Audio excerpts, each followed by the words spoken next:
So you want to be a registered dietitian? You are in the right place. My name is Jenny Westerkamp, founder of All Access Dietetics, and your host for Dear Future Dietitian, a podcast dedicated to helping you feel more confident in every step of your journey towards that RD credential.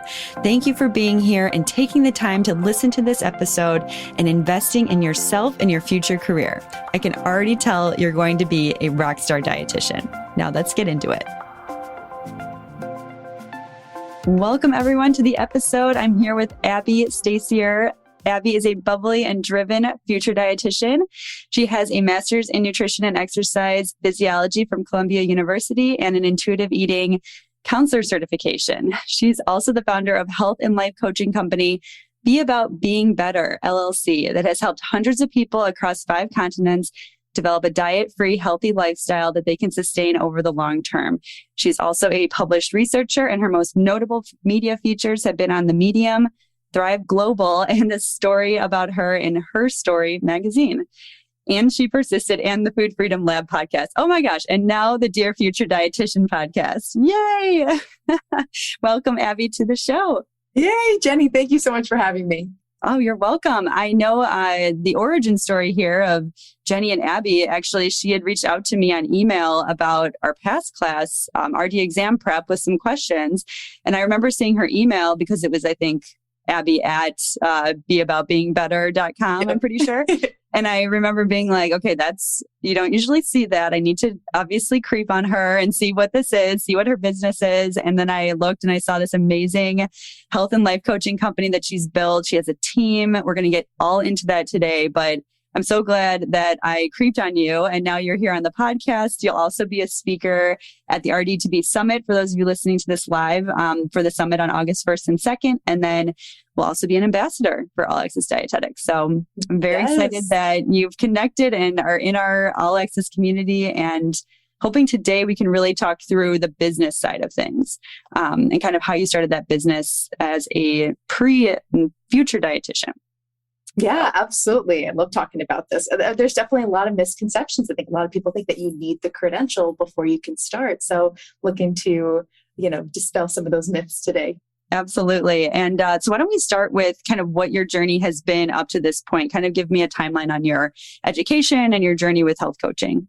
Yeah, absolutely. So I graduated with my bachelor's degree in neuroscience from Dickinson College, really small school in Pennsylvania. And I was always planning on going to med school. I come from a very medical family, all physicians and surgeons. And so it was just kind of assumed that I would also go that route and follow in my family's footsteps. And my dad and my grandfather, they even had a private practice together, Stasior and Stasior eye care specialist. So it was just kind of assumed that I would kind of go into the family business. I took the MCAT twice, had my application all ready to go.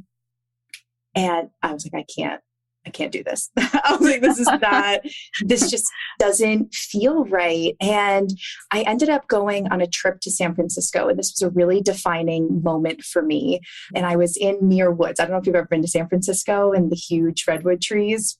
I'm going actually in a couple of weeks, and I was looking at Muir Woods. And nice. Okay, definitely go. I had a spiritual awakening. You have to go. Yeah, you have to go. It's incredible, and you'll see that there are some redwood trees there that are. I mean, they just have the biggest trunks, and there are some that are so strong and just go so tall into the sky and are straight up.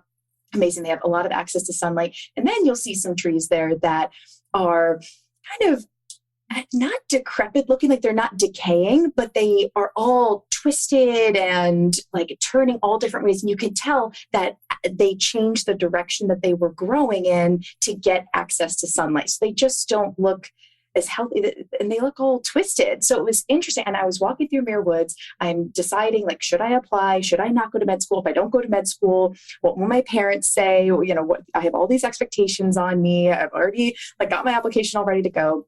But I'm, staring at these 2 trees, and I'm like, this one tree that's standing straight up has all this access to sunlight, path of least resistance. I'm like, I want to feel like that, but I feel like this other tree, it's all twisted, trying to change my path, and mold myself into something that just isn't working for me. And so I knew in that moment, I was like, I can't go to med school. This just isn't the right path for me. It doesn't feel aligning. It feels like I'm living my life for somebody else. I need to find what's best for me.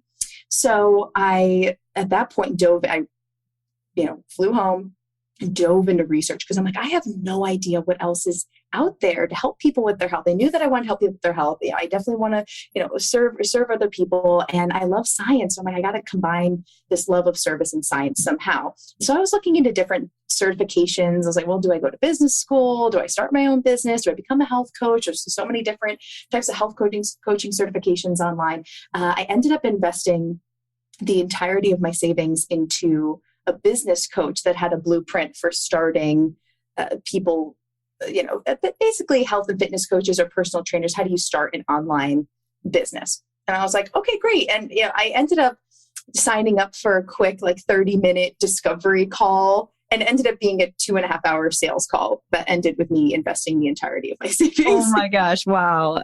But it sounds like, you wouldn't do that if you weren't so excited and felt ready to do that, Yeah, it felt really aligning. And I was living at home at the time. My family was really upset with me.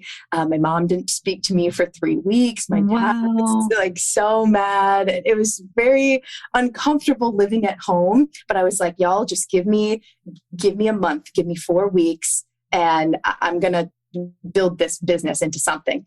And within 3 weeks, we ended up doubling our initial investment in the business. Wow. That's so awesome. It was wild. It was, definitely a tough time. But it ended up turning around. So now 4 years later, we have About Being Better. I have several assistants that work for me. We've coached hundreds of clients across 5 different continents, but over the last 4 years on how to sustain a healthy lifestyle over the long term. So I had my business first. And then at the more that I was health coaching people, I realized I was like, I do want to go back to school. I love learning. I love school. And I think I could be more credentialed and I would stand out in the online business space as an entrepreneur if it wasn't looped in with all of those influencers that are spewing out a lot of misinformation about health. If I really knew, what was correct. So that's when I found the master's program at Columbia.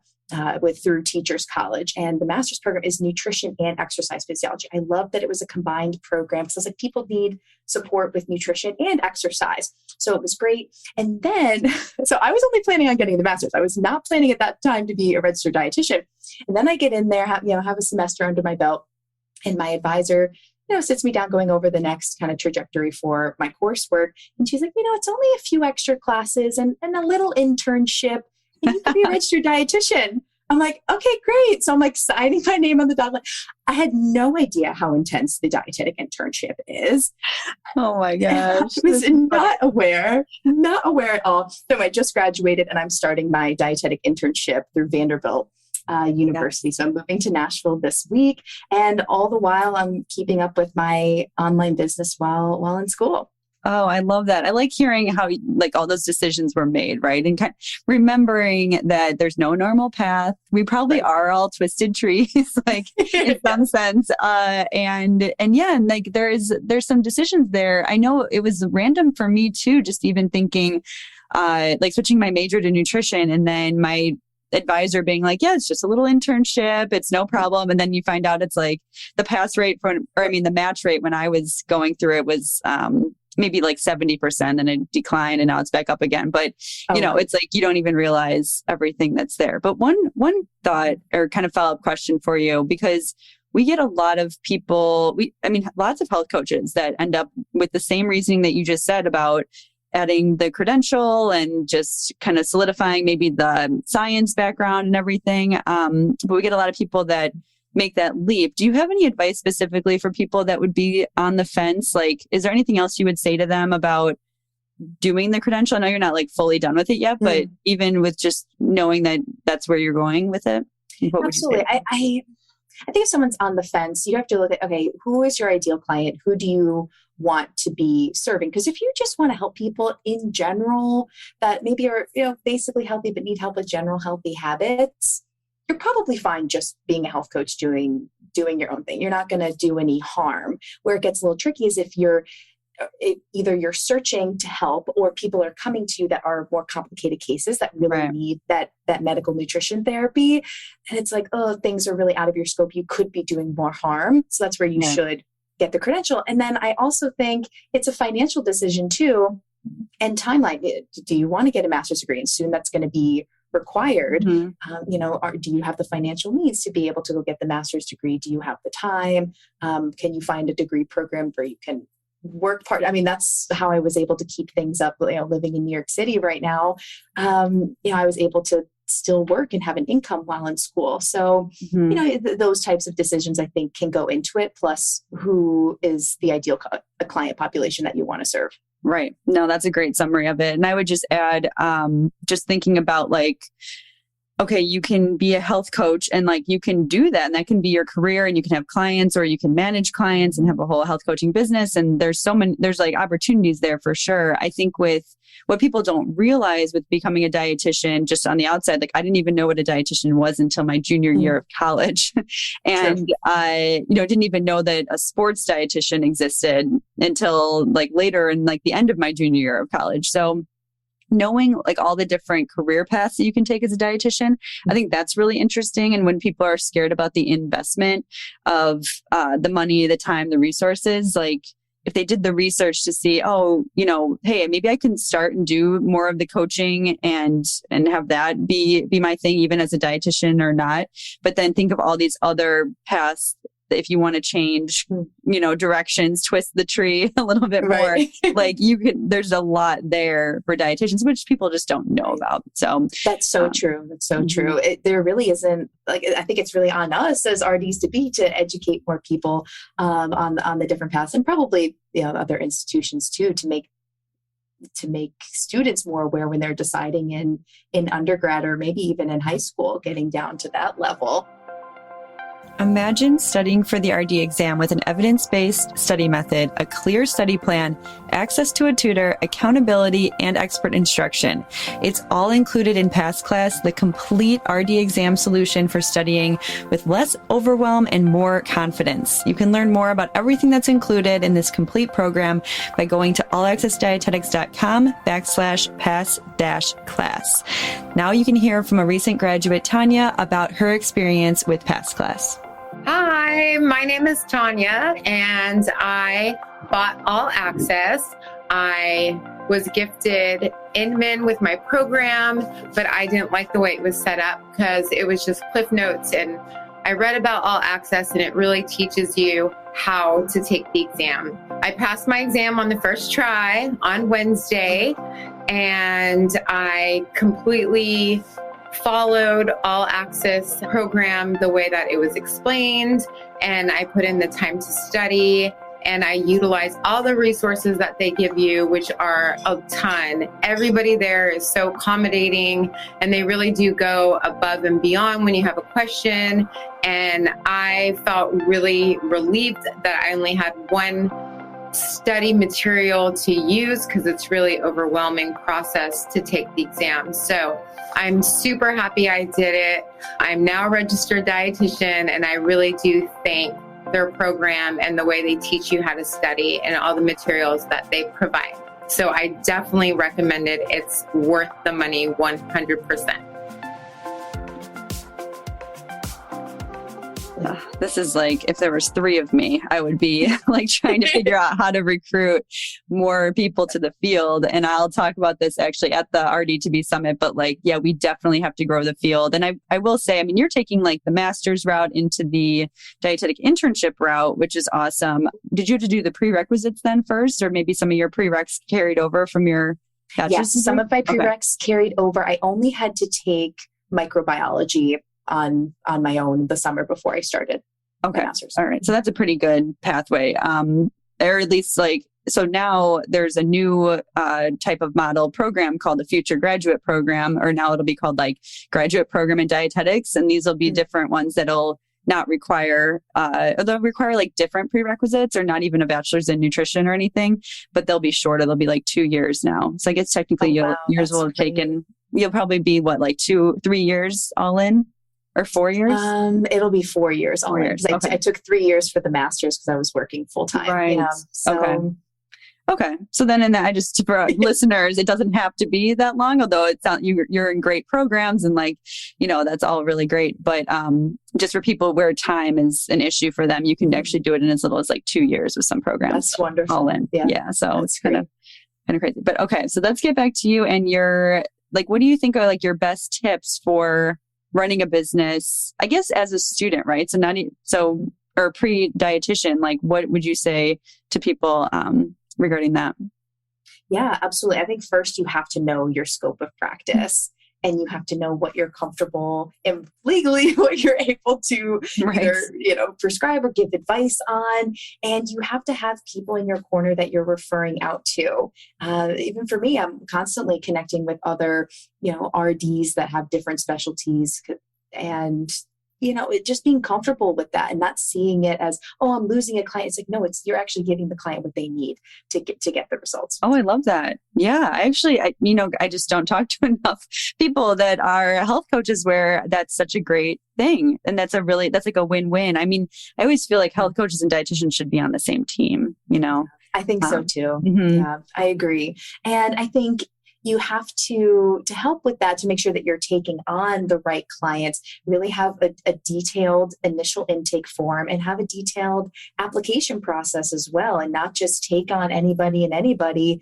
that will pay you. I think you really have to be, specific on who you're taking on as a client and get all of those health history type details up front. When I first started, I just to be honest, I made a couple mistakes and I kind of got out of my head, but that's where you start referring out. Like once you say, you just have to be transparent and say, look, like the more I find out about your health history, this isn't in my scope of practice, or I'm not the right person to be able to get you to your goals, but here's a couple of resources or a couple of people I can refer you out to. Let me set up an introduction if that's okay. And most clients are very much okay with that. Even if they signed up with you or they connected with you online. At the end of the day, it's important for them to get to their goals, and that's really what they're looking for. So, every client that has happened to me, it's been fine, but you just never know sometimes. And sometimes clients aren't forthcoming on an initial call or in the DMs if they have a history of severe disordered eating or an eating disorder or a chronic health condition. So they're coming to you most of the time with very low confidence, or maybe they've been helped before but it hasn't worked, so they're not fully honest about what their health history is. So I think if you have a really detailed intake form and, a lot of questions in that application process to weed people out, the better off you'll be. Mm-hmm. That's really smart. Yeah. You really want to qualify them. And I think a lot of times people, and this goes for any business you start, like no matter what type of clients you take, people get a little bit desperate because they just want a volume of clients and they get scared to have to turn away someone that was ready to pay them money. And they're like, that doesn't feel quite right, but it feels worse to not be the right person for them either. Yeah. You just have to trust that the right clients are going to sign up with you. And then it also becomes almost a question of ethics. Ethics is, why are you starting a business? Is it to just make money or is it to help people? Because and I really think you can want to do both, but helping people really has to be your first and primary goal. Also, don't do any harm. Right. So it's definitely important to just trust that the right clients are going to find you. And if you keep saying to yourself, referring one client out doesn't mean I'm losing a client. It means that they're really getting to their goals, and it frees you up energetically, frees up your gut to allow the right client that's within your scope of practice to kind of be on your roster. I love that. And so great. I mean, even if you don't start a business, before you become a dietitian, these are great pieces of advice for when you do, even if you wait for Absolutely. that. So one other thing, if you don't want to start a business and start taking on clients, because I've had, friends from school say, look, love what you're doing, love that you're able to make an income while you're in school, but just for me, I just don't feel comfortable. And that's totally fine. What I've recommended to my friends in those cases is still start marketing yourself on social media. Start connecting with your current followers and creating content. Get comfortable putting yourself out there, because eventually you will have the credential. Eventually you will be ready, and you already want a warm audience to be able to market to. Or it's like, if you're already marketing, now you have something to sell them. Right. Because it can take some time to figure out what even your marketing messages are, or your strategy there, and to even grow something organically through social media. Like, yeah, that all takes time and can be done very strategically. So I guess getting into like the online, because you have the online coaching and counseling, like that part of it, that's like your business model. What is your favorite part and your least favorite part of that type of business? Oh, well, my favorite part is that I'm able to have a very flexible schedule, make my own hours, and just kind of, I don't want to say do whatever I want, because I definitely have to-dos and, objectives that I need to hit. Like I'm doing work all day, but I can structure my schedule how I want to. And I can be traveling and, making money, helping clients, I run my whole business from my phone. So it makes it really flexible to have the lifestyle that I want. I think it's also great in a private practice setting that you don't have a cap or a ceiling when it comes to income. You really can be depending on your pricing and your client load and how you scale your business, and with what type of coaching model, coaching versus courses or whatever it is. You don't really have a ceiling. The options are limitless. And I love that I'm able to make an impact internationally. I never would have expected that on, a group coaching call. I've had people from, Australia and Dubai and, the worldwide. Yeah. Yeah. It's so cool. That's great. And so are there any downsides that you think? I mean, obviously there's the risk of entrepreneurship, but what would you say there? I'll be honest. I mean, I don't think everyone is meant to start their own business. It is not for the faint heart. There is definitely a roller coaster of emotions, and you never, quote unquote, make it. Like, you never get to a point where you can okay, now I can just chill. Like, this is it. We're just going to coast. Oh, there's no coasting. It's what's the next level? What's the next goal? Like, what's coming up next? So I think dealing with that roller coaster of emotions and that constant staircase, it can be really overwhelming and frustrating for entrepreneurs, but it's just part of the cycle. And there's also a cycle with sales too. And there's some months that are better than others. And that's just how it is. And then another part that was very difficult for me in the beginning was wearing a lot of hats, because I didn't have a team. It was just me. So I was marketing myself. I was coaching. I was on all the sales calls. We had a support email. I'm the support person. I'm literally doing all of the things. And I think that can get really overwhelming, especially because not everything's in your zone of genius, or at least it wasn't for me. I'm really not good at those very detail-oriented tasks or making graphics on Canva. Like those types of things are just not my jam, but love creating content, and I love coaching with all the front-facing type things. Right. And that's when you have the team where you can really hone in on what your zone of genius is and all that. But yeah, there is, I don't know, there's lots of books out there and things. Like, I've been an entrepreneur 13 years, but maybe even more if you count my scrunchie business back when I was 10 years old. So, gotta count that. So I've been a lifelong entrepreneur, but there is this balance, almost like a comfort with discomfort in like how you feel kind of on a week to week, month to month basis. But you start to just have, I don't know how to explain it, but it's like this, you develop skills as you go, and you get more confidence from that. But then there's the joke with All Access, and Susan, who helps me, she's like the operations person. And we talk a lot about new level, new devil, in the sense of like new types of problems, but you've already solved problems that you thought were hard before. And so you're just doing it again, and you're just constantly like, I don't know, you probably have to get some sort of pleasure from problem solving, because there's plenty of problems to solve, like with a business, and then kind of separate the emotion of it. Although I work with a business coach, and I remember, even when you're designing your business and designing your model and everything, like how you want to have it fit into your life, like, yeah, you really want to have a vision for your life and then have the business fit into that and do it in a way where, I don't like to separate the two. I don't like for people to think like, oh, you have your work over here and your life over here. Right. I actually think it's better if it's like intentionally integrated, like in a really healthy way. Because it is like a business is an extension of who you are. And no one should be like saying like, that's not it. It is so personal. But once you figure that relationship out, it's probably like a relationship with food or a relationship with other people or an intimate partner, or like whatever it is, like there's a world there and a dynamic that you just have to learn how to relate to it. So I think as a business owner, I just want to give my little spiel that like as a business owner, you really have to learn how to learn your relationship to your business between you and your business. And that helps you fight imposter syndrome. That helps you increase your confidence. That helps you just like live in this state that it doesn't feel so crazy or like, I don't know, that you just freak out over things or you give up, I guess, in that case. So really is like a relationship. Absolutely. That's awesome. So, I guess going into, you said you were balancing like school with running the business and you were doing a little like part-time, like took a little bit longer, for the graduate degree. How did you kind of keep up with that? Or how would you suggest people keep up with that if they were to do school and business? Yeah. So the degree program that I was in, even though it was for 3 years instead of the 2 year, it was still technically full-time. It was 4 classes instead of 5 or 6. So wow.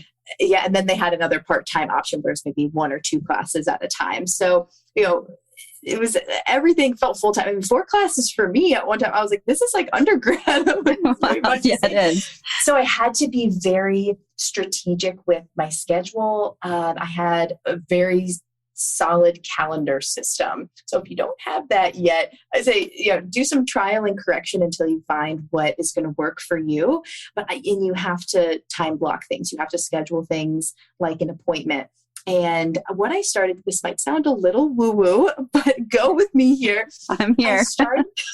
I wrote out all of the tasks that I have to do for my business and all the different hats that I have to wear. And I started to, think about it. I was getting exhausted by the end of the day, not because I did so much work where I was exhausted, but I was just switching hats and switching my energy too much in a day when I first started. So I would, get up, do my morning routine, go to class for a couple hours, then come back, maybe create some content, then do some homework, then get on some coaching calls or sales calls in the evening. And I was like, I just wore like 6 different hats that I'm completely exhausted. So what I had to do is I had to get strategic on following the energy. And I would batch tasks in my calendar with like energy. And I would save certain tasks for certain days. So I would only take sales calls on Mondays and Wednesdays. I could take coaching calls though on, some other days.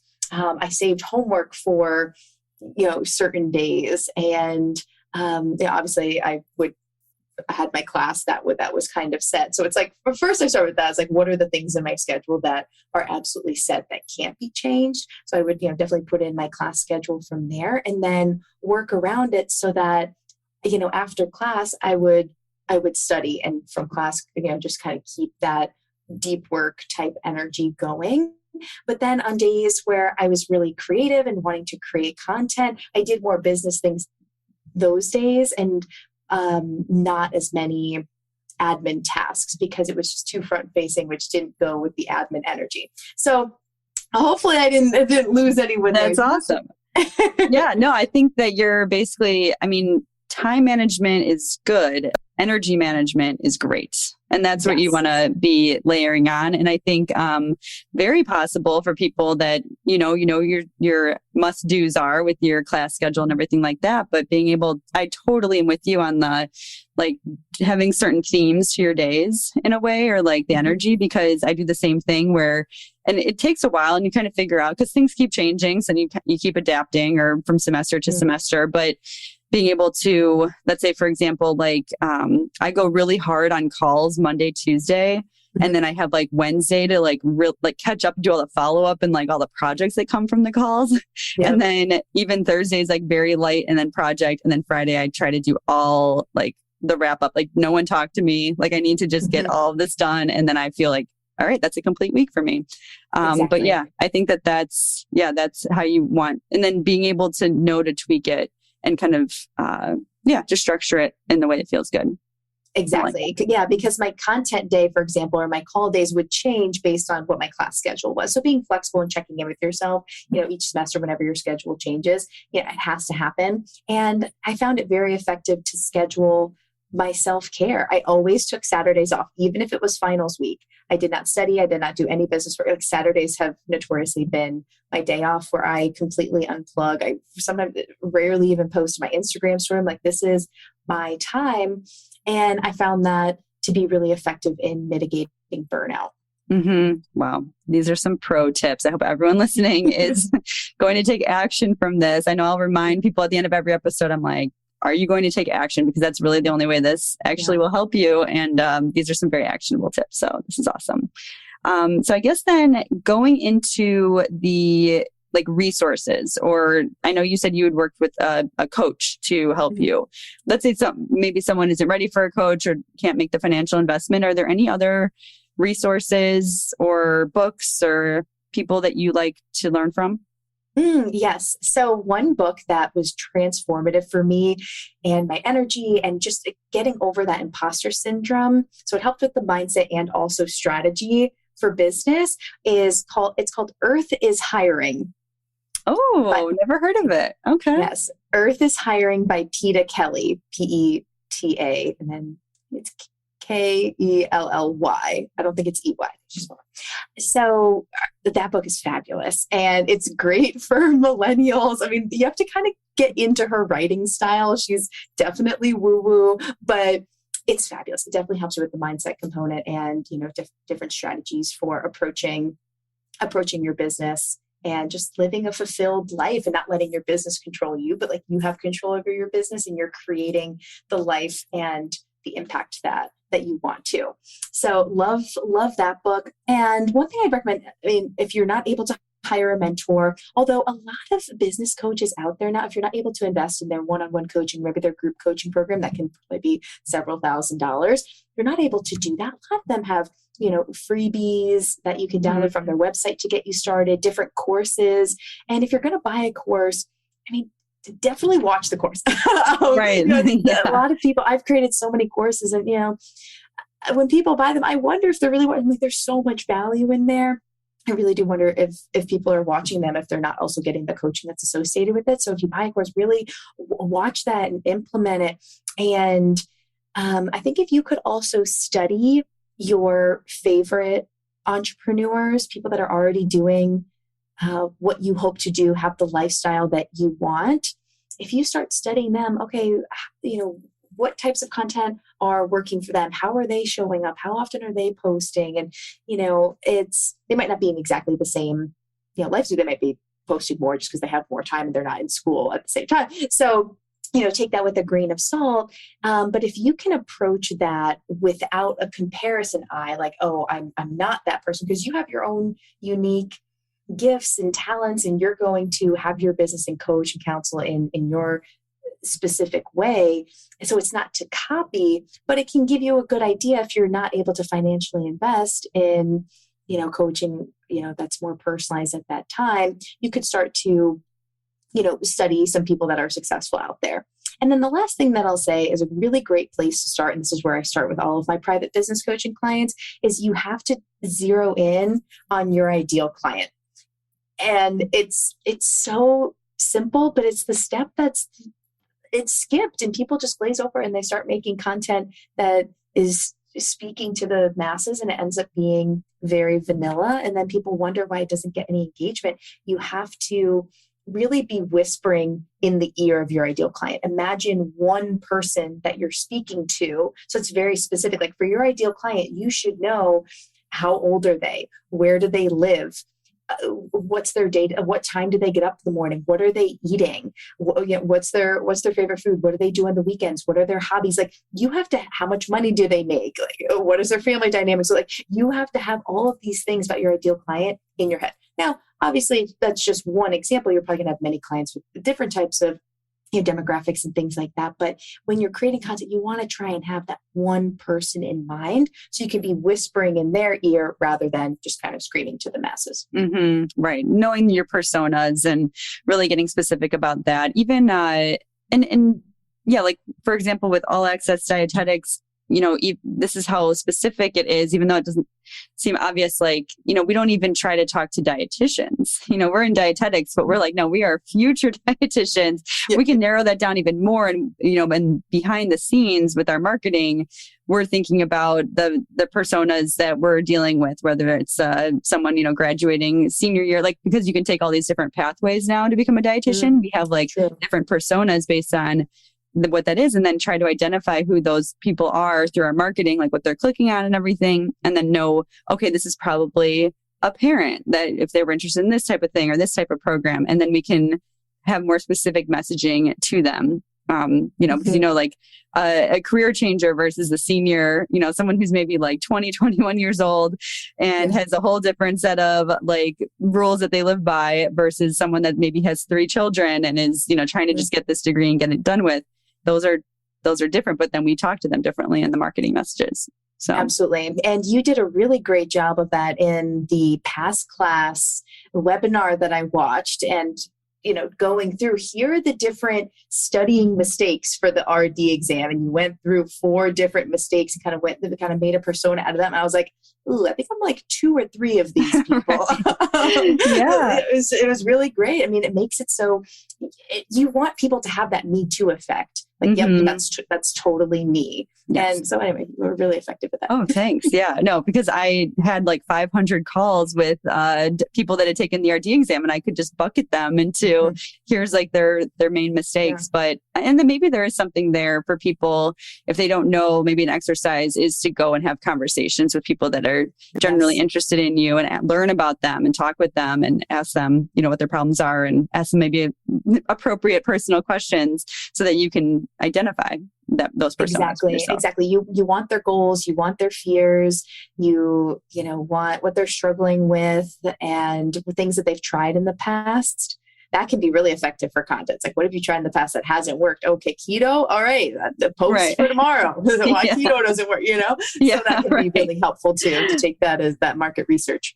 Yes. And then turn it into content, turn it into then programs from there. Yeah. It's a whole system. Once you understand it, and then you can go and see how other people are doing it similarly and then get really, really inspired. I think a lot of times people feel like they don't have that inspiration, but this is how you can cultivate it. So, and I know you mentioned briefly the private business coaching. So tell me about that. And then can people email you then if they're interested? Yes, definitely. So Abbie at beaboutbeingbetter.com. Definitely send me an email if you're listening to this right now and you're interested, or you can send me a DM on Instagram, just abbie.stasior. Let me know. And I get on an initial call. We draft out, and I find out about you. Where are you at? What type of business do you want to be starting? What do you want that to look like? Are you in school? Are you done? Or are you, we'll have a conversation, see where you're at and what's going to make sense for you. And then I like to work with my clients for at least 3 months just to, give them all of this knowledge and customize the approach to where they're starting out. That's great. And you would be a great fit for someone that was a future dietitian and wanted to do something similar to what you're doing right now and kind of mix both of them. So definitely. That's amazing. All right. Well, I think we'll wrap up with one final question. So at the end of every episode, I like to do a little cheesy, dear future dietitian. So what advice would you give to future dietitians, kind of starting with dear future dietitian? Yeah. Dear future dietitian, the journey is worth it. So you have to keep going. And just remember that everything is happening for you in perfect timing. And your journey is unique to you. So regardless of what other people are doing, your journey is intentionally curated to allow you to make the impact that you want to make. So if you're feeling called to do something, if you're being called to make a change, but you're not feeling ready, that's the sweet spot. When you're called, but not quite ready. So definitely take the leap. The net will appear. And just keep your eyes focused on that impact. That's awesome. Yeah, I love that. I think you summarized that really well. And there's even a book. I'll add your book Earth is hiring, plus the other book where we talked about like Zone of Genius and even making the big leap. It's literally called The Big Leap. And I think it would also help. It's by Gay Henricks is the name. We'll put both books in there, but maybe that'll help get people to actually get their mindset right and then take the action to do it. So yes. Well, very good. Thank you so much, Abbie, for being on the podcast. And we will be putting some things in the show notes on her website, how to reach out to her. And then she will be at the RD2BE Summit on the panel for starting your business as a RD2BE with some other RD2BE business owners. And then you'll be seeing her as well as an ambassador for All Access Dietetics, sharing content and helping us spread the word about All Access Dietetics and what we have to offer. So, Abbie, thank you again for being here and good luck in your internship. I think that'll be their final step, right? And then the RD exam. Yes, which is a big step. Oh, thank you, Jenny. I really appreciate you having me on today. Yes, thank you. Thank you for listening to this episode of Dear Future Dietitian. I hope you got a lot out of it. And I also hope that you take action based on what you learned today. Now, if you have any questions at all, please reach out to us through our website, allaccessdietetics.com, or DM us on Instagram or TikTok. We are here to help you become a more confident registered dietitian to be and make this journey way less stressful for you. So reach out, don't be a stranger, and we hope to hear from you soon. Have a great day.